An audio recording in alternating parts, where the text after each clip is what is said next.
ગુજરાત કોંગ્રેસમાં જે કોંગ્રેસની પ્રવર્તમાન સ્થિતિ છે તેને લઈને શંકરસિંહ વાઘેલા કંઈક કહી રહ્યા છે. ચાલો જોઈએ શું કહી રહ્યા છે. भगाने में ये नहीं करना चाहिए. ऐसा ऐसा कौन सा मॉरल ग्राउंड पर बीजेपी है तो है, गवर्नमेंट है तो है, हमको क्या है. आपको आपको मॉरल ग्राउंड होना चाहिए कि ठीक है हमको हमको नहीं जाना है आपके पास, हम वोट करेंगे हमारे नुमाइंदे को, जो भी पार्टी कहती है उसको. इतना तो मॉरल होना चाहिए. एमएलए है आखिर, और ये नहीं है तो एमएलए का मतलब भी क्या है. जिनको करोड़ करोड़ मतलब वो रीडलेस लोग हैं तो वो है, और न है क्या फर्क पड़ता है. पार्टी के लिए अगर बिना करोड़ रज्जू के लोग हैं तो भी क्या, नहीं है तो भी क्या, ऐसे लोग का कोई मतलब नहीं है. जी बापू, आपने काफी चुनाव देखे इसी गुजरात में, राज्यसभा के भी चुनाव देखे, क्यों इतना महत्वपूर्ण हो गया है ये चुनाव आज? देखिए, राज्यसभा चुनाव में तो शुरू में तो मतलब काफी हॉर्स ट्रेडिंग का तो रहा, आज से नहीं सालों से रहा. और ये इसके बाद पार्लियामेंट ने, दोनों हाउसेज ने संशोधन करके राज्यसभा के लिए ये सीक्रेट बैलेट को भी सीक्रेसी छोड़कर भी सुप्रीम ने कहा कि नहीं नहीं, सीक्रेसी भी होनी चाहिए लेकिन पवित्रता भी होनी चाहिए. तो पवित्रता को दिखाने के लिए सीक्रेसी का भंग करते हुए इन्होंने पार्टी जो कैंडिडेट होता है, पार्टी होती है, वो एजेंट होगा, उसको दिखाकर बैलेट दिखाकर कि we voted for X Y Z, ये इंट्रोड्यूस किया है. फिर भी भंग हो रहा है.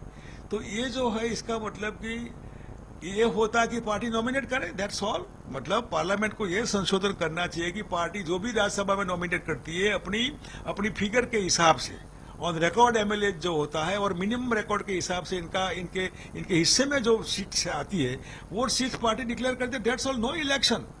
इलेक्शन भी आप करते हैं, दिखाते भी है, मतलब सीक्रेसी का भंग भी होता है, पवित्रता का भी भंग होता है. तो कौन सा लॉ है जो लॉ ये दोनों चीज को ताक में रखकर एमएलए आगे बढ़ता है.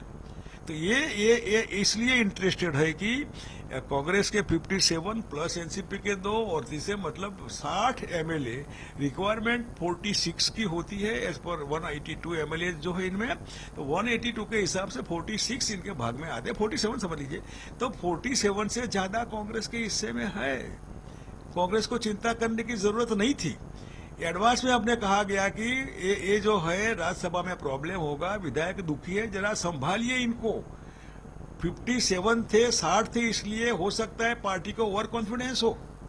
5-10 चले जाए क्या फर्क पड़ता है. अरे 5-10 नहीं, अब चले गए सब लोग, चले जाए क्या फर्क पड़ता है. तो क्यों आपने बंधक बनाकर रखे सबको.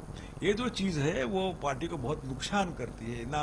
मॉरल ग्राउंड के ऊपर इतनी ज्यादा, मतलब 47 और 57, 10 और 13 सीटें ज्यादा हो, 13 एमएलए वोटर्स मतलब ज्यादा होने के बावजूद भी टेंशन होता है. तो वो पार्टी की स्थिति दयनीय है, ठीक नहीं है. ये मैं व्हाट आई फील सो. लेकिन बाबू, ये भी कहा जा रहा है कि ऐसी खबरें हैं कि जो 44 एमएलए बैंगलोर में इस वक्त है उसमें से भी आपके कांटेक्ट में कुछ एमएलए हैं, संख्या 10 तक बताई जा रही है. उसमें कितने तथ्य है इस बात में? 30 दिन से हमने 21 को कहा कि मैं पार्टी डिजोन करता हूँ, बीजेपी कांग्रेस. तब से मैंने विधायकों का संपर्क छोड़ दिया है. बेंगलोर में कहा है, कहा नहीं. आप ऑन रिकॉर्ड में कहता हूं कि कोई भी कहे कि मैंने किसी से बात किया, वाया मीडिया भी नहीं, कि मेरा नाम कोई दे सकता है लेकिन मैंने किसी से. इतना ही नहीं, सिटिंग एमएलए थे, इनको भी मैंने किसी को फोन नहीं किया आपको क्या करना क्या नहीं, do what ever you like, अब आप फ्री है. इन्हें मैंने कभी नहीं कहा कि आप भी कांग्रेस छोड़िए, बीजेपी में जाइए या आप ये करिए वो. कभी एक आदमी को, अभी सब लोग है तो ये नहीं कहा हमने. और वहां भी हो तो हमने किसी से नहीं कहा कि आपको क्या करना क्या नहीं, पार्टी टू डिसाइड. अब मेरा इंटरफेरेंस अच्छा नहीं लगता. कहाँ पर जब आप पार्टी डिजोन करते हो और फिर पार्टी को आप डायरेक्टली इनडायरेक्टली सपोर्ट भी करते हो, you can't have a cake, eat it and have it. तो अभी माय लास्ट क्वेश्चन आपको, जिस तरह से जब पार्टी आपने छोड़ी उसके बाद में कई राजनीतिक आंकड़ों की बात करें या जो समीकरण की बात करें गुजरात असेंबली में, वो बदले हैं, हालात बदले हैं. हमने प्रेसिडेंट इलेक्शंस में वो देखा, अब राज्यसभा चुनाव भी जल्द आने हैं, आंकड़े सभी के सामने ऑलमोस्ट जल्द जाहिर है. आपने कहा कि कांग्रेस का अब मुश्किल भी है वापस आ पाना गुजरात में. इसी बीच कहीं ना कहीं खबर ये भी है कि बापू ने कांग्रेस को तो छोड़ दिया, लेकिन क्या बापू किसी और पार्टी में जाएंगे? और किसी और पार्टी से मेरा सीधा सीधा सवाल है कि क्या आप बीजेपी में जाएंगे आने वाले दिनों में, या अपना खुद का एक प्लेटफॉर्म बना के जाएंगे? देखिए, मैंने जब राजनीतिक पार्टी कांग्रेस छोड़ी तो पब्लिकली मैंने कहा था कि I am not going to join BJP.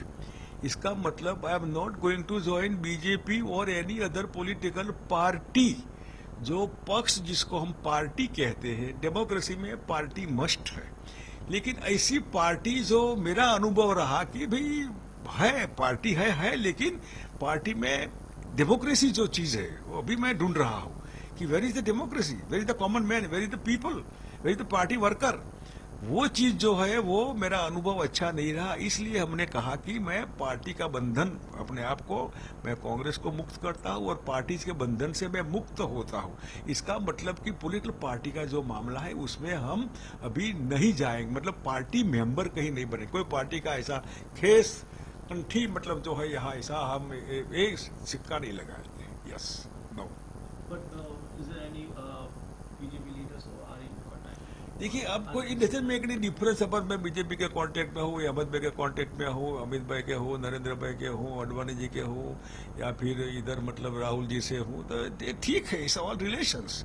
इस रिलेशन से पॉलिटिकल मेरे एक्ट में फर्क नहीं पड़ता है, मेरे एक्ट में फर्क नहीं पड़ता है। ये मैं जरूर कहूंगा, on record I would like to say, मैं पॉलिटिकल पार्टी मैंने डिजोन किया है, पॉलिटिक्स को मैंने डिजोन नहीं किया है। पब्लिक को जरूरत पड़ती है तो हम राजनीति भी करेंगे, पॉलिटिकल पार्टी का बंधन गले में नहीं लगाएंगे। जैसे बनासकांठा में जो मेरा पुराना जिला रहा, मेरी कॉन्स्टिट्यूंसी राधनपुर रही, मेरे दिल में बसा है वो विस्तार, वहां फ्लड आया, सबसे पहले हम पहुंच गए वहां और 3 घंटे कीचड़ में घूमे हम धानेरा में, जहां श्वास नहीं ले सकते थे। गवर्नमेंट को ताकीद के 24 घंटे में हटाओ और लगाओ बुलडोजर, और ओवरनाइट बुलडोजर करके धानेरा साफ किया। रात को 10 बजे मैं राधनपुर, मेरी वाराही के इलाके में था, मेरी गाड़ी पानी में डूब गई, फिर भी हम कीचड़ में पानी में गए। तो ये कोई वोट लेने के लिए नहीं गए थे हम, लेकिन अगर राजनीति के हिसाब से कोई दुखी हो तो इनके दुख में जाकर खड़े रहकर सरकार को या कोई भी एजेंसी हो इसको दबा करके डू ओवरनाइट काम करो, वरना हम बैठे हैं आपको ठीक कर देंगे। ये जो चीज है ना, ये इसको हम नहीं छोड़ेंगे। प्रजा के दुख में हम खड़े रहेंगे, चाहे जीएसटी का हो, बिजनेस कम्युनिटी के साथ खड़े रहेंगे। जंतर मंतर फास्ट करना है, हम पहले बैठेंगे, सरकार के सामने बैठेंगे। अनएम्प्लॉयमेंट का सवाल है, इनको नौकरियों के लिए हम कहेंगे नौकरी दो इनको, और ये जो है एजुकेशन और हेल्थ बिल्कुल ठिकाना नहीं है, इसके लिए झगड़ेंगे। स्कूल जितनी चीज है इतनी फीस लेते, इसके लिए रेगुलेट अथॉरिटी करो, दबाएंगे गवर्नमेंट को भी, कोई भी गवर्नमेंट हो। ये जो चीज है पब्लिक के लिए, उसके लिए हम लड़ेंगे। शुक्रिया बापू। Thank you.